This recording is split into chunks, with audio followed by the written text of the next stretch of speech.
Hello tout le monde, j'espère que vous allez bien. Bienvenue dans cette nouvelle vidéo. Pour celles qui ne me connaissent pas, je m'appelle Sophia et aujourd'hui dans cette vidéo nous allons parler acné. Petit disclaimer d'abord, je ne suis ni une spécialiste de la nutrition ni une spécialiste de la peau. Je vous partage simplement ce qui a fonctionné pour moi, mon histoire, etc. etc. Vous prenez ce que vous avez à apprendre, mais c'est juste un partage d'infos, je ne suis pas une spécialiste. Alors, personnellement, je pense que la première chose à faire, évidemment, c'est de déceler les causes de votre acné. Et ça peut prendre du temps parce que c'est soit de l'acné hormonal, soit de l'acné dû à votre alimentation, dû à un aliment en particulier. Et ça, c'est en testant, c'est en voyant l'état de votre peau après avoir mangé un certain aliment que vous pourrez voir la cause de votre acné. Sinon, un rendez-vous chez un dermatologue peut également vous aider à déterminer la cause de votre acné. Donc n'hésitez pas à prendre rendez-vous pour vraiment établir cette première étape qui est de connaître la cause. Alors, il existe également quelques conseils que je peux vous donner et que j'ai appris au fur et à mesure de mon expérience avec l'acné. Il y a certaines bonnes pratiques à adopter, notamment le nettoyage de votre peau. Personnellement, je préfère le faire le soir en rentrant. Ça permet de nettoyer ma peau de toute la pollution de dehors, de toute la saleté de dehors. Certains se lavent la peau 2 fois par jour. Personnellement, je préfère la nettoyer qu'une seule fois le soir.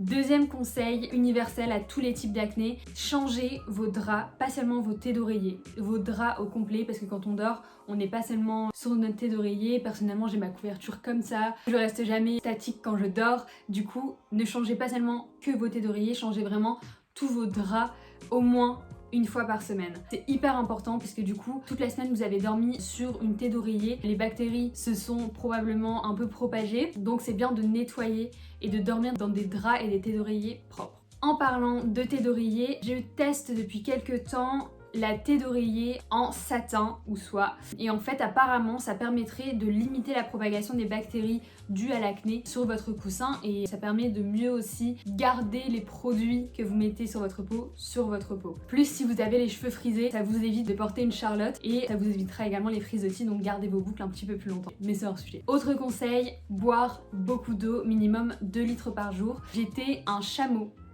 avant, j'ai toujours été un chameau, je ne buvais pas, du coup ça se ressent également sur l'acné, mais j'ai depuis quelques mois découvert une solution toute simple qui me permet aujourd'hui de boire 2 litres par jour minimum.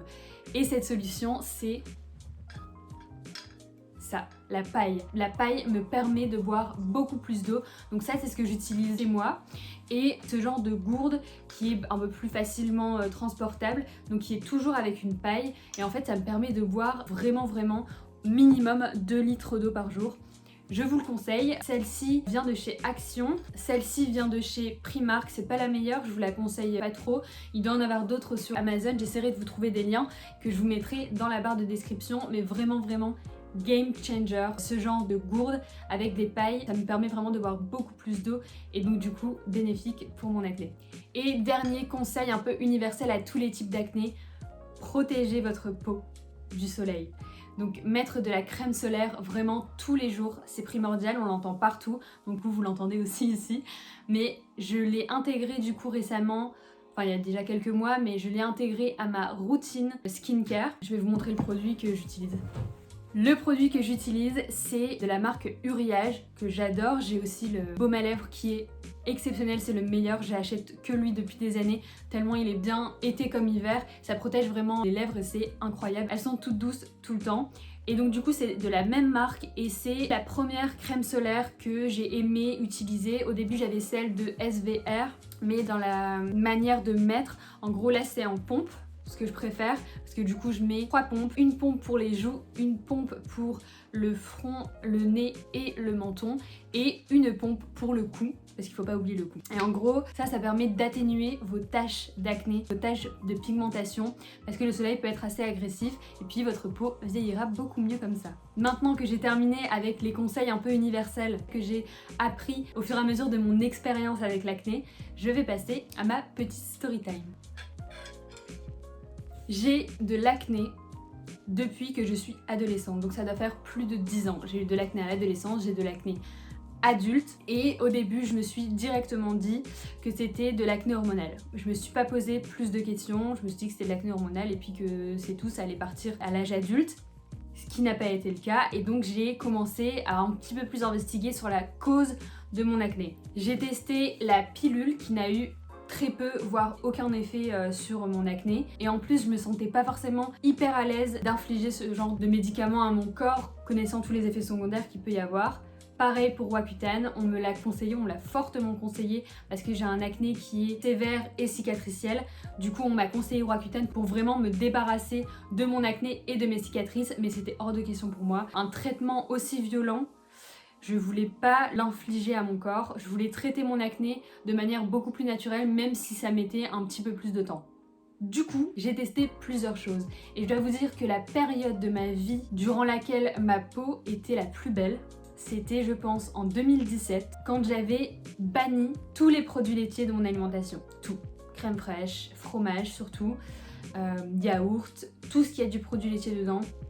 Je ne mangeais pas, je ne buvais pas. Déjà que je bois pas de lait de base, j'aime pas trop ça. Là j'ai vraiment tout arrêté et j'ai également réduit un petit peu le gluten. J'ai fait une cure sans gluten pendant quelques temps. Et par contre je sais pas si c'est vraiment recommandé de faire une cure de gluten quand t'as pas forcément d'intolérance au gluten. Mais en tout cas ma peau était incroyable. J'avais ni cicatrices, ni acné, que ce soit en période de règles ou non. Et une fois que j'ai repris, donc c'était en 2018 je pense, catastrophe. Catastrophe, je vous mets des photos ici pour vous montrer un peu les différentes étapes, mais c'était n'importe quoi, clairement j'étais hyper complexée par ma peau et en gros le problème c'est que je déteste me maquiller quand j'ai de l'acné. Je supporte pas ça parce que j'ai l'impression qu'en fait je suis en train de propager toutes les bactéries de mon acné sur toute ma peau et je déteste ça, donc je préfère rester sans maquillage avec mon acné apparente plutôt que camoufler avec du maquillage. Mais du coup, quand tu te vois tout le temps avec de l'acné, ça joue sur ton humeur, ça joue sur un peu tout et ça peut te rendre un peu mal. Celles qui ont de l'acné, je pense que vous le comprenez, mais pour moi c'était préférable à mettre des produits sur ma peau et empirer. Du coup, depuis, je cherche à améliorer l'état de ma peau en passant par l'intérieur. Depuis le régime sans produits laitiers, je me suis rendu compte qu'en fait la santé de ma peau extérieure était basée sur ma santé intérieure, la santé de mes intestins, et que j'étais probablement intolérante au lactose. Aujourd'hui, je sais pas comment j'ai fait en 2017 pour complètement cut parce que j'ai vraiment dit j'arrête. Et même au resto, aux événements un peu occasionnels, etc. C'était niette, je ne mangeais pas. C'était comme si j'étais allergique aux produits laitiers, je le prenais vraiment comme ça. Et donc c'est ça qui m'a permis de tenir. Aujourd'hui, j'ai un peu moins de discipline, un peu moins de motivation, de self-control, peu importe. Mais je n'arrive pas à me tenir hors de porter des produits laitiers. Je ne sais pas, et donc du coup on voit que j'ai encore de l'acné, je ne sais pas comment arrêter, mais j'essaye, je réduis fortement, j'essaye de reprendre toutes les alternatives que j'utilisais dans la période sans produits laitiers, donc des crèmes Soja Cuisine, les yaourts Alpro à la vanille, le lait d'amande, le lait végétal également. J'essaie de réintroduire tous ces aliments là dans mon alimentation pour remplacer les produits laitiers. Le fromage, ça reste encore un peu compliqué. Aussi, j'essaye de limiter le sucre. Il faut que je diversifie un petit peu plus mon alimentation pour pouvoir rester loin de tout ce qui est gâteau, biscuits, sucre raffiné, parce que c'est ça aussi qui cause mon acné, j'en suis sûre. J'ai également, donc en plus de certaines restrictions ou plutôt de ce rééquilibrage alimentaire, j'ai intégré aussi le collagène en poudre dans mon alimentation. Donc tous les matins dans mon thé, je mets une cuillère de collagène. Ça permet d'agir sur la qualité de la peau, mais également des cheveux, des ongles, et je pense que c'est très bon d'en prendre à partir de 25-30 ans, parce que la production de cette protéine que notre corps produit lui-même commence à baisser drastiquement à partir de 25 ans. Donc c'est bien de prendre des compléments. Encore une fois, je suis pas du tout spécialiste. Je fais également la cure de la marque M Skincare, donc qui est ciblée acné. Je le fais généralement pendant 3 mois, 2 fois par an peut-être. En fait, dès que je ressens le besoin de purifier mon intérieur, je prends également, en plus du collagène, ces compléments alimentaires, aux probiotiques et à plein d'autres choses. Je vous mettrai aussi le lien en description pour que vous puissiez aller voir de vous-même et voir si ça peut vous convenir. En plus de tout ça, j'essaie d'agir sur l'extérieur, donc pour mes taches d'acné, etc. Donc avec une skincare un petit peu plus adaptée à mes besoins.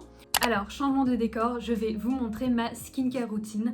On commence par celle du matin. Je commence par appliquer un spray d'eau minérale. Je le mets avec mon sérum concentré en acide hyaluronique de chez Aromazone. Donc en fait, mettre de l'eau avant permet de vraiment bien sceller l'hydratation avec l'acide hyaluronique. Alors j'utilise 2 pompes, je chauffe un peu dans mes mains et je viens l'appliquer sur tout mon visage. On n'oublie pas le cou et au niveau de la mâchoire. Après ça, je mets un sérum concentré en vitamine C, donc qui est antioxydant et je l'utilise pour l'éclat de la peau. C'est également un aromazone. Pour la vitamine C, du coup, c'est la même chose. 2 pompes que je viens chauffer dans mes mains avant de l'appliquer sur tout mon visage. On n'oublie pas, encore une fois, le cou, très important. Après ça, je viens mettre une crème hydratante. La mienne vient de chez Aderma, donc c'est la Fizz AC Hydra, crème hydratante compensatrice. Je mets une grosse noisette dans ma main, je viens chauffer le produit avant de l'appliquer sur mon visage et encore une fois partout, même les yeux, le cou, même un peu sur les lèvres, j'en mets vraiment partout pour vraiment bien hydrater. Et on termine avec la crème solaire qui vient de chez Uriage, que j'adore. Donc c'est la Dépiderme, soin de jour anti-taches, très haute protection, donc il y a un SPF 50+. Je mets, comme je vous l'ai dit précédemment, une pompe pour les joues, une pompe sur le front, le nez et le menton et une pompe pour le cou. Toujours très important de protéger le cou pour éviter d'avoir des rides, etc. pour que la peau vieillisse bien. Last but not least, je mets un baume à lèvres protecteur tous les jours. Celui-ci vient de chez Uriage. Je l'achète depuis des années. Il est parfait pour hydrater les lèvres. Et voilà, après ça, je passe directement au make-up. Donc si je récapitule les produits que j'utilise, on a l'eau minérale naturelle avec l'acide hyaluronique. Ensuite, on passe au sérum concentré vitamine C. Ensuite, on a la crème hydratante, puis la crème solaire et enfin le baume à lèvres. Le soir, j'utilise comme nettoyant visage le gel moussant Sebia Clear de la marque SVR. Petit hack, si vous en avez marre d'avoir de l'eau qui coule jusqu'au coude quand vous nettoyez le visage, j'ai une petite astuce pour vous qui est des poignées en matière éponge. Donc vous pouvez retrouver chez Decathlon. Ça bloque complètement l'eau qui coule vers votre coude et le nettoyage du visage devient facile et agréable. Pour le soir, en ce moment, je mets le sérum rétinol anti-marque de la marque CeraVe. Et ensuite, je mets la crème Cicaplast Baume B5 qui est une tuerie pour tout ce qui est taches d'acné. Ça a permis de réduire fortement mes taches pigmentaires. Et franchement, je la recommande à tout le monde. Elle est vraiment exceptionnelle et c'est tout ce que j'utilise le soir. J'imagine que ma routine du soir peut peut-être s'améliorer. Si vous avez des conseils, n'hésitez pas à les mettre dans les commentaires. Mais c'est tout ce que j'utilise le soir pour le moment. Donc voilà pour ma skincare routine du matin et du soir. On peut maintenant retourner à la vidéo. En plus de ça, je suis l'un des conseils que je vous ai donné en début de vidéo et je dors avec une thé d'oreiller en satin. Ça me permet, comme je vous l'ai déjà dit, de moins propager les bactéries et de toute façon c'est tout doux et ça me permet aussi de conserver mes boucles plus longtemps, donc pour moi c'était parfait. Voilà, c'est la fin de cette vidéo où je vous ai un peu expliqué les petites habitudes que je prends pour gérer mon acné. Comme vous pouvez le constater, je suis encore loin du résultat parfait, mais je continuerai de faire des petites skin reviews régulièrement, peut-être une fois par mois pour voir l'évolution de ma peau. J'ose espérer qu'avec tout ce que j'ai mis en place, j'aurai bientôt une belle peau. On les a tous ensemble. Je vous remercie d'ailleurs d'avoir été jusqu'au bout. Je le répète, je ne suis pas du tout une professionnelle, c'était juste un partage de mon expérience et peut-être que ça peut parler à certaines. Donc si ça a pu vous aider, j'en suis très heureuse. J'espère que cette vidéo vous a plu. N'hésitez pas à me dire en commentaire ce que vous en pensez, le dialogue est ouvert. Je suis complètement ouverte à en apprendre plus sur le sujet. Si vous avez des petites tips ou des informations complémentaires ou peut-être me call out sur certaines choses que j'ai dites, je suis ouverte à la discussion, au dialogue et à en apprendre plus. Si le contenu vous a plu, n'hésitez pas à me soutenir en likant, commentant, vous abonnant à ma chaîne, ça fera toujours plaisir. Pour plus de contenu mode et curl, on se retrouve sur Instagram et sur TikTok. En attendant la prochaine vidéo, je vous fais plein de bisous et on se revoit vite. Ciao!